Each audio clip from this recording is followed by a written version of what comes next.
Fils et du Saint-Esprit. Amen.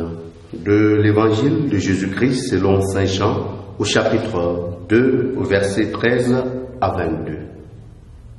Comme la Pâque juive était proche, Jésus monta à Jérusalem. Dans le temple, il trouva installés les marchands de bœufs, de brebis et de colombes et les changeurs. Il fit un fouet avec des cordes et les chassa tous du temple, ainsi que les brebis et les bœufs. Il jeta par terre la monnaie des changeurs, renversa leur comptoir et dit aux marchands de colombes, « Enlevez cela d'ici. Cessez de faire de la maison de mon Père une maison de commerce. » Ses disciples se rappelaient qu'il est écrit, « L'amour de ta maison fera mon tourment. » Les Juifs l'interpellèrent, « Quel signe peux-tu nous donner pour agir ainsi ?» Jésus leur répondit, « Détruisez ce sanctuaire et en 3 jours je le relèverai. » Les Juifs lui répliquèrent, « Il a fallu 46 ans pour bâtir ce sanctuaire, et toi, en 3 jours, tu le relèverais ?» Mais lui parlait du sanctuaire de son corps.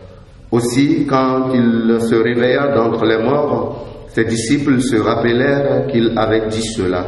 Ils crurent à l'écriture et à la parole que Jésus avait dite. Acclamons la parole de Dieu.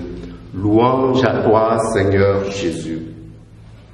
Bien-aimés dans le Seigneur, aujourd'hui, 9 novembre, nous fêtons la basilique de Latran.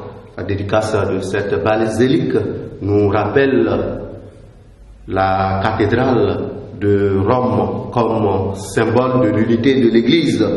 Symbole de l'unité de l'Église parce qu'elle marque la première cathédrale qui voit l'Église naissante sortir de la clandestinité pour devenir officielle. Et en même temps aussi, cela nous interpelle dans notre rapport à nos églises locales comme lieu de rencontre avec le Seigneur. Comment est-ce que nous respectons nos lieux de culte? Mais par-delà les lieux de culte que nous avons à respecter, cette fête vient nous rappeler que le lieu de rencontre par excellence avec le Seigneur, c'est le Christ. Et c'est ce Christ-là aussi qui nous permet de prendre conscience que certes, l'Église comme bâtiment, l'Église comme lieu de culte est à respecter, mais l'être humain en tant que temple est le lieu réel et vrai de la rencontre avec le Seigneur.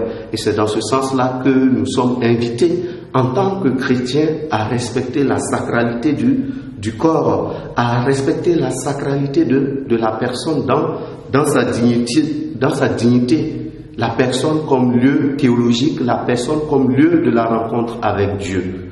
Au cours de cette journée, nous allons demander au Seigneur qu'il nous aide à purifier nos regards vis-à-vis des autres et à être capable de nous ouvrir à aller à leur rencontre.